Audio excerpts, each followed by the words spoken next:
I Prashant Shukla welcome you all in my physics channel. पहले तो मैं ये बता दूं कि अगर क्लास 12th के बच्चे मेरी ये वीडियो देख रहेंगे तो वो कहेंगे कि सर ये 11th वालों के लिए तो आप भर भर के बोर्ड तैयार रखे हो और हम लोगों का बोर्ड तो खाली खाली सा रहता है, पढ़ाते जाते हो आप लिखते जाते हो। बच्चों बता दूं ये अभी छोटे हैं, अभी इनको ये बताना है कि कैसे पढ़ा जाता है। ठीक, इस चैप्टर में क्या क्या चीज़ें पढ़नी हैं, क्या क्या इंपॉर्टेंट चीज़ें हैं। ठीक, एनसीईआरटी में जो कंटेंट का सीक्वेंस है लिखने का, क्वेश्चंस उस सीक्वेंस में नहीं है। तो इनको ये बताना है मुझे कि देखो पहला टॉपिक एनसीईआरटी का ये है और उस पे बेस्ड क्वेश्चन ये है एनसीईआरटी का, ये क्वेश्चन है, इसका टॉपिक ये है। और कई कई ऐसी चीज़ें हैं जो एनसीईआरटी में मेंशन ही नहीं है और लेकिन बड़ी इंपॉर्टेंट हैं, खूब एग्जाम में पूछा जाता है, चाहे वो होम एग्जामिनेशन हो चाहे कॉम्पिटिटिव एग्जाम्स हो। उनको ध्यान दे के हमें हाईलाइट करना उन चीज़ों को, ताकि बच्चे अदर रिसोर्सेज से उनको पढ़ सकें। तो ठीक है, अब टाइम नहीं वेस्ट करता हूं मैं। ठीक है, आपको खुश कर दिया 12th वाले बच्चों। ठीक है, अब 11th वालों को मुझे पढ़ाने दो। ठीक, तो वर्क एनर्जी पावर में लेके आया हूं, चैप्टर 5 है जो एनसीईआरटी का। और जो भी मैं क्वेश्चंस का सीक्वेंस वगैरह दूंगा ये बेटा लोग मैं नई वाली एनसीईआरटी का दूंगा, क्योंकि सारे स्कूल्स में एनसीईआरटी नई वाली टीचर्स फॉलो कर रहे हैं और क्वेश्चंस उसी में से दे रहे हैं वो। ठीक है, तो जब आप वर्क एनर्जी पावर पढ़ना शुरू करोगे तो पहला टॉपिक होगा स्केलर प्रोडक्ट। स्केलर प्रोडक्ट जो आप पहले वेक्टर में भी आप पढ़े हो, डॉट प्रोडक्ट जिसको आप कहते हो, नोट करते चलना, डॉट प्रोडक्ट है ये डॉट प्रोडक्ट वाला केस है। और बता दूं मेरी वीडियो भी इस पे बनी पड़ी है वेक्टर्स की, 3 वीडियोस मेरी वेक्टर की हैं। ठीक है, उसमें दूसरी वीडियो आप देखोगे तो डॉट प्रोडक्ट का है, पूरा ही देख लेना, क्योंकि वेक्टर आप इंडिपेंडेंटली नहीं पढ़ सकते। तो ऑलरेडी मेरे चैनल पे क्लास 11th के बच्चों के लिए वेक्टर का प्रोडक्ट है, इस वीडियो में भी डिस्क्रिप्शन में डाल दूंगा, डिस्क्रिप्शन में उसका लिंक मैं शेयर कर दूंगा। ठीक है, बस आप लोग सब्सक्राइब करते चलो जो पहले व्यूवर्स हमारे हैं। ठीक, ताकि अब मैं इधर 11th की वीडियो का क्रम चालू रखूंगा। आप लोगों के एग्जाम नजदीक आने वाले हैं। ठीक है, आप कम मेहनत में अच्छे नंबर पा जाओ, ये मेरी कोशिश होगी। तो स्केलर प्रोडक्ट है। ठीक, इसमें आप देखोगे एक्सरसाइज का 5.11 क्वेश्चन है, 5.11 क्वेश्चन तुरंत आप कर लेना डॉट प्रोडक्ट पे। ठीक, फिर उसके बाद नोट करते चले, आप स्क्रीनशॉट ले लीजिए, एक बार आप इसका स्क्रीनशॉट ले लो, इसका स्क्रीनशॉट ले लो आप, फिर उसके बाद बात होगी हम लोगों की। स्क्रीनशॉट ले लीजिए और फिर इसको आप कॉपी में नोट कर लेना। ठीक है, फिर उसके बाद आप आ जाएंगे W is equal to F into S cos theta. अब यहां पे थोड़ी ट्रिग्नोमेट्री जिसकी कमजोर होगी वो मजबूत कर ले, cos 30 की वैल्यू, cos 60 की, cos 90 की, cos 180 की वैल्यू, ताकि सिंपल सा क्वेश्चन आए तो आप कर लो। जब थीटा 0 होगा, थीटा 0 मतलब आप समझ गए कि फोर्स और डिस्प्लेसमेंट दोनों सेम डायरेक्शन में होंगे। तो ऐसा केस क्या हुआ कि any body is placed on any horizontal surface and you are applying force, body is moving in the direction of force, तो फोर्स और डिस्प्लेसमेंट के बीच एंगल क्या हो गया, 0 हो गया। cos 0 1 होता है तो पॉजिटिव 1। बेटा लोग इतना आसान नहीं आता, ये तो कंसेप्ट क्लियर करने के लिए कह रहा था। सुनिए, क्वेश्चन है you are lifting a body in upward direction, you are lifting a body in upward direction, note कीजिए, you are lifting a body in upward direction, sign of work done, sign of work done, first part by applied force and second part by weight of the body, by the weight of the body, noted। तो चलिए बेटा लोग theta किसके किसके बीच angle होगा, force और displacement के बीच। तो पहले केस में वर्क डन पूछा गया फोर्स बाय एक्सटर्नल, तो एक्सटर्नल फोर्स ऊपर लग रहा है, डिस्प्लेसमेंट भी ऊपर हो रहा है, थीटा 0 हो गया, cos 0 1 हो गया, वर्क डन पॉजिटिव हो गया। क्लियर। सेकंड केस करता है work done by the weight, बेटा लोग वेट तो नीचे लग रहा है ना, बॉडी किधर जा रही है, ऊपर, तो सेकंड केस में वर्क डन बाय वेट पूछा गया है, work done by the weight, weight is a force, तो यहां फोर्स नीचे है और डिस्प्लेसमेंट ऊपर है, तो थीटा 180 हो गया, cos 180 -1 तो -1। तो इस तरह 3-4 केसेस आप देख लेंगे आप। ठीक, का तो सर जीरो वाला भी एक बता दीजिए, बहुत अच्छी बात है। Body moving in a circular path, body moving in a circular path, centripetal force कहाँ लगता है? सेंटर की तरफ, सेंट्रिपिटल फोर्स सेंटर की तरफ, और वेलोसिटी टेंजेंट की तरफ, वेलोसिटी टेंजेंट की तरफ। फोर्स इधर लग गया बच्चों, और डिस्प्लेसमेंट किधर होता है? Always along tangent. तो यहाँ पे फोर्स ये हो गया और ये डिस्प्लेसमेंट हो गया, थीटा 90 हो गया, तो वर्क डन 0 हो गया। बहुत बढ़िया। अब इसमें आप नोट ही कर लिए कि एक्सरसाइज के कौन कौन से क्वेश्चंस हैं। एग्जाम्पल है आपका 5.3, और एक्सरसाइज में 5.1 है, 5.2 है, 5.3 है।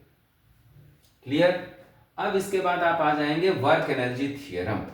वर्क एनर्जी थ्योरम से पहले आपको बेसिक जानकारी तो मालूम ही है, work done is equal to, या kinetic energy is equal to half M we square, kinetic energy is equal to half M we square. इसका प्रूफ नहीं पूछा जाएगा क्लास 11th में, ठीक है?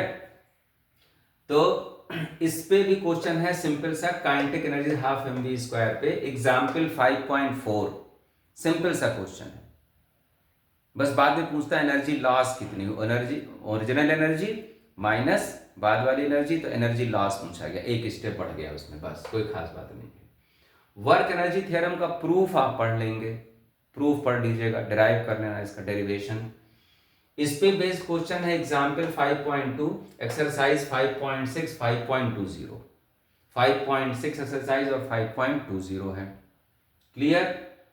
अब देखो एक बहुत इंपॉर्टेंट चीज जो एनसीईआरटी में मेंशन ही नहीं, relation between kinetic energy, relation between kinetic energy and linear momentum. बेटा लोग जल्दी से जो स्क्रीनशॉट नहीं लिए स्क्रीनशॉट ले लें, ताकि ऊपर का पार्ट में रब करने जा रहा हूं, खाली लिस्ट नहीं बनवानी है मुझे ना आप लोगों के लिए, इतने प्यारे बच्चे हो आप लोग, ठीक है? तो आपको पढ़ा भी दे रहा हूं मैं मेन चीजें, खास तौर से वो हाईलाइट कर दे रहा हूं जो एनसीईआरटी में नहीं और बहुत इंपॉर्टेंट है। 4 स्कूल का पेपर उठा लो होम एग्जाम का, निश्चित kinetic energy equal to P square by 2m रहेगा। और मैं 12th की बात करूं तो 12th के 4-5 चैप्टर्स में इलेक्ट्रोस्टैट में जरूरत पड़ेगी, मैग्नेटिक इफेक्ट ऑफ करंट में जरूरत पड़ेगी, करंट इलेक्ट्रिसिटी में नहीं, ठीक, मैग्नेटिक इफेक्ट ऑफ करंट में जरूरत पड़ेगी, फिर एक चैप्टर वहां dual nature of matter radiation, वहां जरूरत पड़ेगी। आई बात समझ में? बहुत इंपॉर्टेंट चैप्टर। क्लियर? तो अब मैं ऊपर वाला रब कर रहा हूं, अब आपको बताने जा रहा हूं कि ये है क्या, relation between kinetic energy and linear momentum, relation between kinetic energy and linear momentum. बच्चों kinetic energy is equal to half M we square, आप जान चुके हो, ऊपर m से मल्टीप्लाई करो तो 2m हो गया, mm स्क्वायर हो गया, और नीचे भी करना पड़ेगा, ना भाई, कर दिया, ऊपर नीचे m से मल्टीप्लाई कर दिए, तो क्या हो गया, m square v square by m हो गया, बोलो भाई। मोमेंटम है m इंटू वी, क्या है मोमेंटम, तो हाफ तो रहेगा ही, मोमेंटम का स्क्वायर हो गया, लो डन, डन। तो kinetic energy is equal to P square by 2m। NCERT में कोई क्वेश्चन ही नहीं है, वो ऐसे गलती नहीं करेंगे ना कि थियरी में दिए नहीं और न्यूमेरिकल दे देंगे, लोग कहेंगे ये देखो ये तो फिर 3rd क्लास की एनसीईआरटी बनी है। तो उन्होंने कलेश खत्म कर दिया, न उसकी थियरी दी और न उस पर न्यूमेरिकल दिया। अब देखो भाई इस पे क्वेश्चंस कैसे आएंगे। बेटा पहला क्वेश्चन इस पे ग्राफ का बनता है, पहला क्वेश्चन ग्राफ का बनेगा, मैं कह दिया मोमेंटम और काइनेटिक एनर्जी के बीच ग्राफ, मोमेंटम और काइनेटिक एनर्जी के बीच ग्राफ। तो देखो जरा ग्राफ का बेसिक जिसको नहीं मालूम है, बनाऊंगा एक वीडियो इसकी भी, फाउंडेशन फॉर 11th बनाऊंगा, तो वो 11th के बच्चों के लिए भी काम आ जाएगा, और 10th जो पास आउट करेंगे बस 5-6 दिनों में तैयारी है उसकी। Kinetic energy proportional P square, graph कैसे बनाया जाता है देखो, पी को मैं एक्स एक्सिस पे रख दिया, तो पी को वैल्यू दे रहा हूं, पी को 1 रखा मैं, तो काइनेटिक एनर्जी 1 का स्क्वायर 1, P को 2 रखा, P को क्या रखा, 2 रखा, तो 2 का स्क्वायर 4, काइनेटिक एनर्जी 4 हो गया। दिमाग में रखना डेटा, इसको एक एक बढ़ा रहा हूं। मोमेंटम 3 रखा, काइनेटिक एनर्जी 9 हो गया। देखो मेरे भाई, मोमेंटम 1 2 3 4 5 एक एक बढ़ा रहे हो। काइनेटिक एनर्जी कितनी हो रही, 1 4 9 16, गैप बढ़ता जा रहा है। गैप क्यों होता जा रहा है, बढ़ता जा रहा है। तो काइनेटिक एनर्जी तेजी से बढ़ रही है, काइनेटिक एनर्जी तेजी से बढ़ रही है। ये हो गया, समझ गए।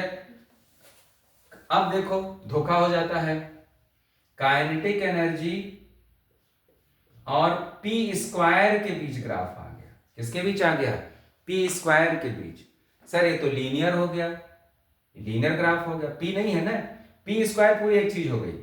पी स्क्वायर 1 तो काइनेटिक एनर्जी 1, पी स्क्वायर 2 तो काइनेटिक एनर्जी 2, पी स्क्वायर 3 तो काइनेटिक एनर्जी 3। तो लीनियर ग्राफ हो गया, ये लीनियर ग्राफ हो गया, बना लिए। सर आप केवल काइनेटिक एनर्जी और मोमेंटम में क्यों उलझाए हम लोगों को, फार्मूले में मास है, मास भी कवर कर दो। लो बेटा, मास भी कवर कर दिया, मैं मास भी कवर कर दिया। तो ये बताया, जब ये ग्राफ प्लॉट कर रहे हो तो कांस्टेंट क्या है, m, कांस्टेंट क्या है, m। तो अब अगर मैं काइनेटिक एनर्जी और मास के बीच ग्राफ प्लॉट करूंगा तो कांस्टेंट क्या रखूंगा, मोमेंटम, मोमेंटम कांस्टेंट रखूंगा। इतना तो मेरा फर्ज था ना, जो एनसीईआरटी में है नहीं और मैं कह रहा हूं कि वेरी इंपॉर्टेंट 4 स्कूल के होम एग्जाम में आएगा, तो फिर बताना है।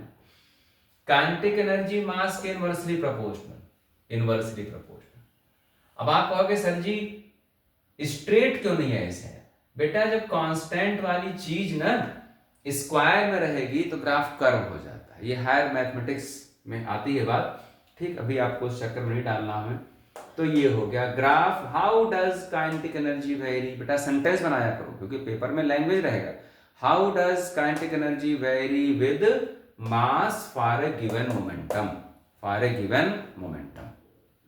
हो गया, चलिए सर जी ये कवर हो गया। अब इसमें आप क्वेश्चंस कर लो एलिमेंट्री मैथ वाला।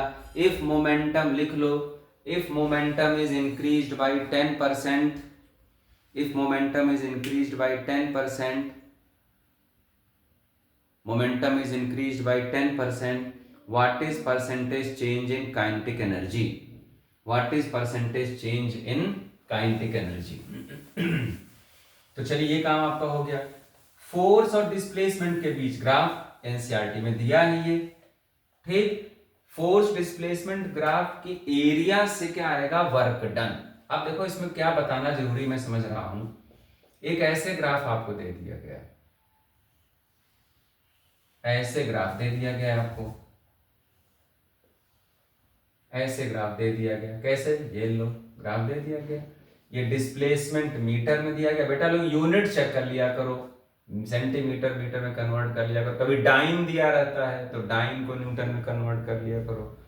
1 newton is equal to 10⁵ dyne. 1 joule is equal to 10⁷ erg. अर्ग छोटी यूनिट है तो इसकी संख्या बड़ी होगी। सर क्या कहना चाह रहे हो आप, बेटा फोर्स यहां दे दिया 5 न्यूटन, यहां दे दिया 4 न्यूटन, यहां डिस्टेंस 2 मीटर, यहां 3 मीटर, यहां ऐसे 4 मीटर। तो आप कह रहे हो सर जी एरिया से क्या निकालूंगा, वर्क डन निकालूंगा। बहुत अच्छी बात। तो ये वाली एरिया पॉजिटिव होगी, 5 दूना 10। ये वाली एरिया नेगेटिव लोगे तो ये 4 है, ये क्या हो गया है, ये 4 और ये दूरी 1 है तो 4 इंटू 1 लेंथ इंटू ब्रेड्थ, और ये plus half base 4 minus 3 base into height 5। Solve कर लिए, इतने जूल आ गया, इतने जूल आ गया। तो इसमें एक्सरसाइज में एग्जाम्पल में क्वेश्चन 5.5 कर लेंगे आप, 5.5 कर लीजिएगा। आगे बात समझ में। तो ये भी हो गया आपका भाई फोर्स डिस्प्लेसमेंट ग्राफ पे क्वेश्चन हो गया। कंजर्वेशन ऑफ मैकेनिकल एनर्जी लिख लीजिए question. Prove conservation of mechanical energy, prove conservation of mechanical energy with help of falling body, with help of falling body। Okay, तो क्या इसमें आपको करना है भाई, दिया है एनसीईआरटी में, थोड़ा सा शॉर्टकट है इसमें बेटा लोग, motion in straight line chapter काम में आएगा। क्या काम में आएगा? Motion in straight line. Live मैं लिख भी लूँ क्योंकि डिस्क्रिप्शन में वैसी बातें मैं मेंशन कर दूंगा तो आपके लिए फ़ायदा हो जाएगा। डिस्क्रिप्शन में मैं लिख दूंगा कि इस टॉपिक के लिए मोशन इन स्ट्रेट लाइन, इस टॉपिक के लिए, किसके लिए? Conservation of mechanical energy. ठीक, कंजर्वेशन ऑफ मैकेनिकल एनर्जी। तो कैसे आप प्रूव करोगे? बॉडी यहां पे है h हाइट पे, तो यहां पे टोटल एनर्जी सम होगी काइनेटिक एनर्जी की, रेस्ट पे है अभी, तो काइनेटिक तो भाई हो गई क्या? 0। और h हाइट पे है तो पोटेंशियल हो गई mgh। कुछ देर बाद यहां आई, ऊपर से h डिस्टेंस ट्रेवल की, तो टोटल एनर्जी हाफ mv²। इस v² की वैल्यू आप थर्ड इक्वेशन लगा के निकाल लोगे, v² = u² + 2gh। ठीक, प्लस कितनी हाइट ये है, यहां से कितनी हाइट पे रह गया? mgh - h। तो जब ये तीनों दोनों जोड़ लोगे आप तो टोटल क्या आ जाएगा? mgh ही आ जाएगा, जितना यहां पे था। इसी तरह यहां वाले पॉइंट पे टोटल निकाल लेंगे थर्ड इक्वेशन यूज करके ही, तो तीनों केसेस में क्या पाओगे आप? टोटल एनर्जी mgh ही है। तो आप प्रूव कर दोगे कि thus total energy of any body remains constant. Clear? Practice कर लीजिएगा इसकी। अब आता हूं मैं vertical circular motion. Vertical circular motion, vertical circular motion में क्या क्या करना देखिए भाई। वर्टिकल सर्कुलर मोशन में देखो डेरिवेशन तो सब कर लोगे, ठीक। वर्टिकल, क्योंकि इस वीडियो का हमारा पर्पज ये नहीं है कि डेरिवेशन करना और समझाना, एक बार चेक कर लीजिए आप क्या क्या चीजें हैं, छोड़ना नहीं किसी चीज को। वर्टिकल सर्कुलर मोशन में, क्योंकि मैं देखा वीडियोस भरी पड़ी है वर्टिकल सर्कुलर मोशन की, ठीक है, कोई पूरी वीडियो भी नहीं, मैं झूठ में बुराई नहीं करता, बस टीचर ये हाईलाइट नहीं कर पाते हैं कि देखो इस टॉपिक पे क्वेश्चन क्या पूछा जाएगा। बच्चा हिस्ट्री की तरह पढ़ लिया, वीडियो देख लिया, यहां पे बॉडी सर्कुलर वर्टिकल मोशन में चल रही है। अब ये नहीं कहा जाएगा बेटा लो वर्टिकल सर्कुलर मोशन, कहा जाएगा stone is tied with a string and it is moved in a vertical plane, it is moved in a vertical plane, yeah, it is moving in a plane where gravity is acting, where gravity is acting। जब आप horizontal circular motion पे पढ़े थे बेटा लोग, तो वहां पे केवल mv²/r mv²/r लिखे, कहीं भी आप mg कंसीडर नहीं किए थे, ठीक। लेकिन जब वर्टिकल सर्कुलर मोशन कहे या सर्कुलर मोशन कहे कंसिडरिंग ग्रेविटी, तो जान जाना वो क्या है? वर्टिकल सर्कुलर मोशन है। तो कंप्लीट लूप पूरा करने के लिए the minimum velocity at lowest point, minimum velocity at highest point, ये देखना है आपको, डेरिवेशन के बाद रिजल्ट आएगा, ठीक। And what is the minimum tension, minimum tension मत करो, what is the maximum tension, what is the maximum tension eight lowest point. Maximum का मतलब उसके बाद अगर टेंशन है तो वो क्या हो जाएगा? रस्सी टूट जाएगी, रस्सी टूट जाएगी। तो maximum tension at the lowest point.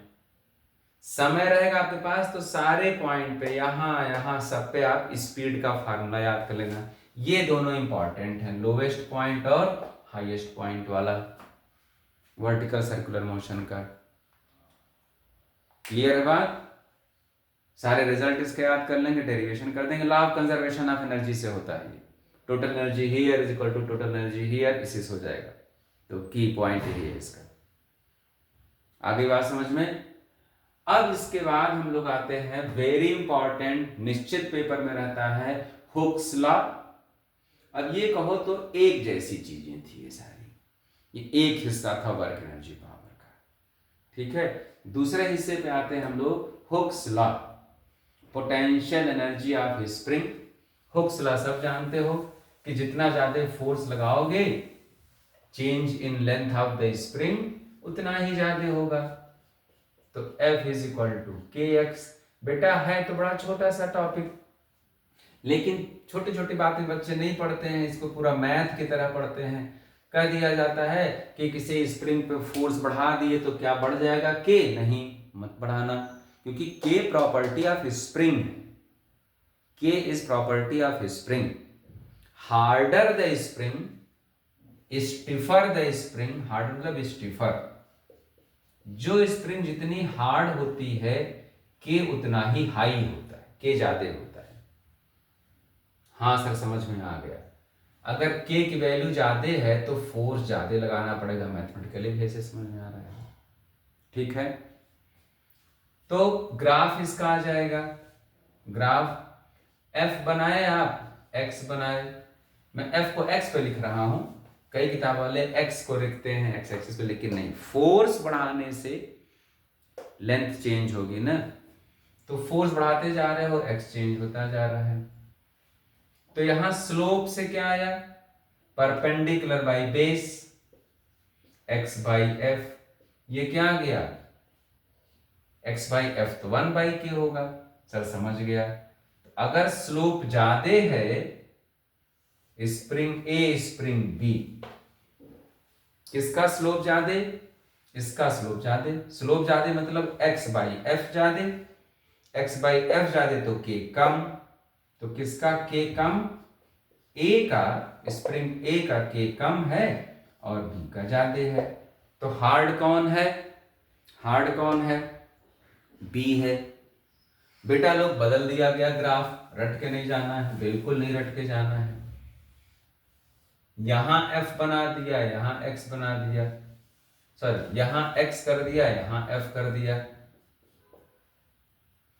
तो F बाई X स्लोप हुआ, K हो गया डायरेक्ट। यहां देखिए स्प्रिंग A स्प्रिंग B, किसका स्लोप ज्यादा, स्लोप तो सब ऊपर वाले का ही ज्यादा होगा, लेकिन यहां स्लोप क्या दे रहा है, परपेंडिकुलर बाई बेस क्या दे रहा है, F बाई X दे रहा है।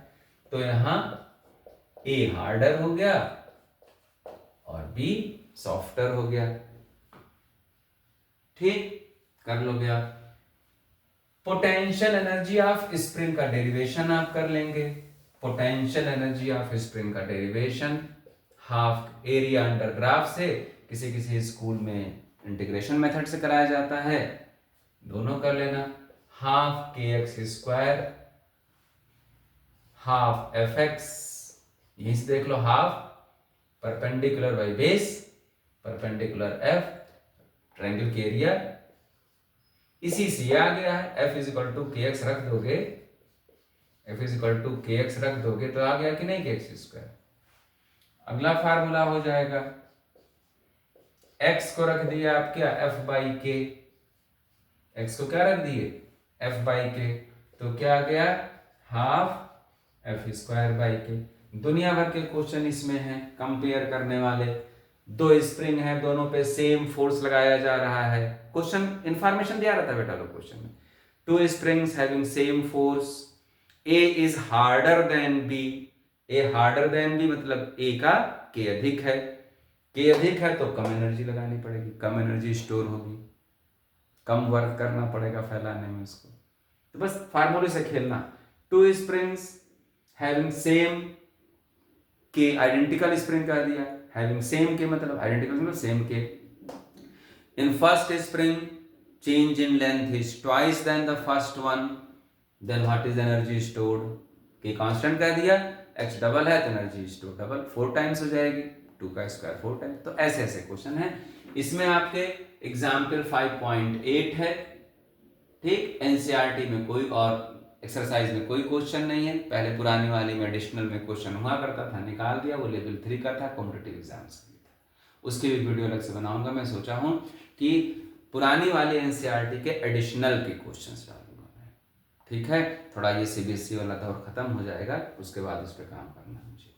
9th की वीडियो बनानी है मुझे, और 11th 12th की एनसीईआरटी के एडिशनल पे। पुरानी एनसीईआरटी बहुत अच्छी थी, तो कोई क्वेश्चन नहीं है, कंसेप्चुअल क्वेश्चन बता दिया, एग्जाम में आता है आप लोगों के, ठीक। फिर उसके बाद आ गया आपका power, power is equal to energy by time, और इसी फार्मूले को आगे बढ़ा दिया जाता है, एफ डॉट वी कर दिया जाता है, फिर डॉट प्रोडक्ट काम आ जाएगा, फिर यहाँ डॉट प्रोडक्ट काम आ जाएगा। लिख लिया आप लोग इसको भाई, और लिख लो इसको, तो बच्चे लिखना चाह रहे हैं, क्योंकि मैं 11th की लंबी वीडियो नहीं चाहता हूँ। 12th की तो कोई टेंशन नहीं, 40-40 मिनट की वीडियो रहती है। 11th के बच्चे वही ना, थोड़ा सा भी उनका गेम का चक्कर है, बेचारे 15 मिनट पढ़ेंगे, फिर मोबाइल निकाल के गेम खेलना नहीं, उनको पॉइंट्स उनके कमज़ोर जाते हैं ना, लेवल 2 पहुँच जाते हैं। सर लेवल 3 सर छूट गया, सर लेवल 3 वाला गेम, सर कल आप टेस्ट लेना था आपको, लेवल 3 छूट गया मेरा। तो ठीक है, तो उनकी छोटी वीडियो बनाएंगी, फिर भी वीडियो लग रहा है कि 26-27 मिनट की हो गई, कोई बात नहीं, ठीक है। लिख लिए इसको। चलिए डॉट प्रोडक्ट का कैसे मामला इसमें आ जाएगा कि ये देखिए, एफ दे देगा कुछ 2i cap plus 3j cap plus k cap Newton लिख दिया, कह दिया कि body moving this velocity 2i cap minus j cap minus 3k cap, find power. तो पावर का निकाल दोगे आप एफ डॉट वी से, सिंपल मल्टीप्लाई करोगे, आई डॉट आई जानते हो आप, जे डॉट जे जानते हो, के डॉट के जानते हो, सब 1 होता है, और कुछ भी अलग हो गया, कुछ भी अलग हो गया, के हो गया, सेम वाला 1, अलग अलग वाला कुछ भी, जे डॉट के हो गया, सब 0। तो ब्रैकेट ओपन करोगे, इसको इसमें मल्टीप्लाई करोगे तो 4 आ जाएगा, इसमें इसको मल्टीप्लाई करोगे 0 हो जाएगा, आई डॉट जे हो गया, आई डॉट के 0 हो गया, इसको इसमें करोगे 0 हो गया, इसको तो बचेगा केवल क्या 4 बचेगा इसका वाला, और ये जे वाला 3 बचेगा, प्लस माइनस माइनस, और ये के वाला बचेगा माइनस। तो क्या बच जाएगा 4 माइनस 6, तो -2 वाट, जैसा भी आ गया, डेटा कुछ बना के दे दिया मैं।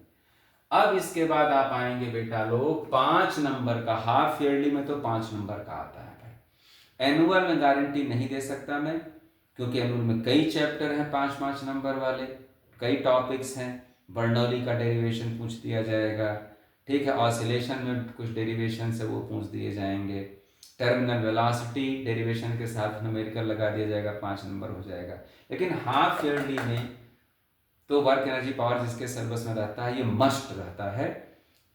इलास्टिक, पहले तो आप प्रॉपर्टी याद करना, लिखिए properties of elastic collision, properties of inelastic collision, properties of elastic collision, properties of inelastic collision, ठीक। फिर लिखिए इलास्टिक कोलिजन में 1 dimensional elastic collision, 1 dimensional elastic collision, expression for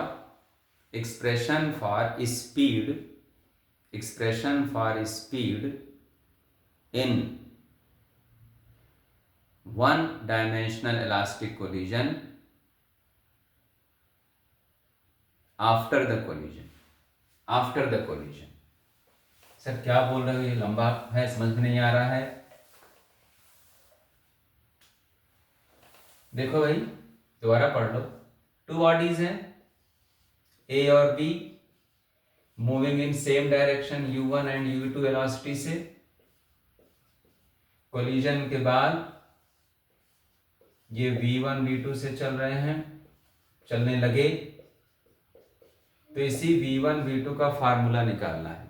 क्या करना है, इसी v1 v2 का फार्मूला निकालना है। अगली बात समझ में, लंबा डेरिवेशन है, कर लेना। फिर जब v1 v2 का फार्मूला आ जाएगा, कंडीशन लगा देंगे आप उसमें, कंडीशन पढ़ लेना कि what will happen if both the bodies of equal masses, लिख लिए कंडीशन, ऑल द कंडीशंस। इसको टारगेट बॉडी कहते हैं, इसको क्या कहते हैं, target body. Both the masses are equal कह दिया गया, ठीक। दूसरी condition, target body is at rest. Condition, target body is much heavier. ये सारी कंडीशंस पढ़ लेंगे। इन इलास्टिक का भी डेरिवेशन, इन इलास्टिक मतलब फिगर बना दूं, फिगर आप लोगों को याद रहता है, पहचान लेते हो बुक से या कैसे भी। M1 है, ये U1 से जा रहा है, M2 है, ये U2 से जा रहा है। सर अभी तो वही वन डायमेंशन ही है, आप इसको क्यों, सॉरी एन इलास्टिक नहीं, two dimension, elastic collision, sorry elastic collision two dimension, sorry elastic collision two dimension. Clear? एक इधर गया, एक इधर गया, कैरम बोर्ड मारे स्ट्राइकर से, गोट इधर गई, स्ट्राइकर इधर गया, तो ये elastic collision in two dimension, इसको टू डायमेंशन कह दो। Elastic collision in two dimension, one dimension and two dimension. इस पे एक्सरसाइज में क्वेश्चन है 5.16, लेकिन रेफरेंस बुक से आप लोग और लगा लीजिएगा, ठीक है। बहुत क्वेश्चंस इसमें हैं, 3-4 क्वेश्चन तो कर ही लेना, क्योंकि छोटा सा डेरिवेशन पूछा गया, कोई डेरिवेशन पूछ दिया गया इसका इलास्टिक वाले का, और छोटा सा न्यूमेरिकल, डेरिवेशन तो छोटा नहीं है, ठीक है। डेरिवेशन पूछा गया 3 नंबर का और कोई 2 नंबर का सिंपल। V1 V2 का फार्मूला जरूर लर्न कर लेना, नहीं तो सब गड़बड़ हो जाएगा। V1 V2 का फार्मूला लर्न कर लेना। कुछ क्वेश्चन बेटा लोग एनसीईआरटी में मिसलीनियस हैं, 2-3 टॉपिक मिला के हैं, जो बच्चे पूरा 70 में 70 पाने वाले हैं जरूर कर लेंगे। 5.10 ये मिसलीनियस है, कई टॉपिक लग रहे हैं। ये बताना मैं इसलिए जरूरी समझा क्योंकि एनसीईआरटी में क्रम में नहीं दिया गया है, ठीक है। देख रहे हो 5.10 बाद 5.21 है, मिसलीनियस है। 5.10, 5.19, 5.91, 5.21, 5.10, 5.19, 5.21। तो अब इसके बाद वाली मेरी वीडियो होगी, मैं सोच रहा हूँ ऑसिलेशन की वीडियो इसके बाद तुरंत डालूं, ठीक। एक फर्स्ट बुक का चैप्टर ले रहा हूँ मैं, एक सेकंड बुक का चैप्टर ले रहा हूँ, ठीक, ताकि आप मिला जुला के पढ़ लो, आपके नंबर अच्छे आ जाए। मेरा एम ये है। रिटन प्रैक्टिस बहुत जरूरी है बेटा, केवल वीडियो देखने से काम नहीं चलता है। जिसके बाद जो भी नोट्स है, ये टॉपिक बता दिया हूँ मैं, नोट्स की कमी नहीं है, नोट्स बहुत मार्केट में भरमार पड़े हैं, ठीक है। बच्चों को ये नहीं मालूम है क्या पढ़ना है क्या नहीं पढ़ना है। भाई नोट तो वो कट पेस्ट करके कर दिया, अरे वर्क एनर्जी पावर इतना, अरे भाई उस वाले पैकेज में तो 40 पेज है। अरे भाई 40 पेज वाला बालक होता तो शुरू से नहीं पढ़ता, वो वीडियो क्यों देखता है? आ रही बात समझ में ना? तो आपको मैं ये टॉपिक बता दिया, इन टॉपिक को आप जरूर पढ़ें। इसमें क्या सब टॉपिक हैं ये भी मैं आप लोगों को बता दिया। चलिए ध्यान दीजिए, पढ़ाई कीजिए, फिर अगली वीडियो में हम लोग मिलते हैं। इसको लाइक करो, सब्सक्राइब करो, अपनी प्रॉब्लम कमेंट में आप लिखो। Okay, take care, thank you.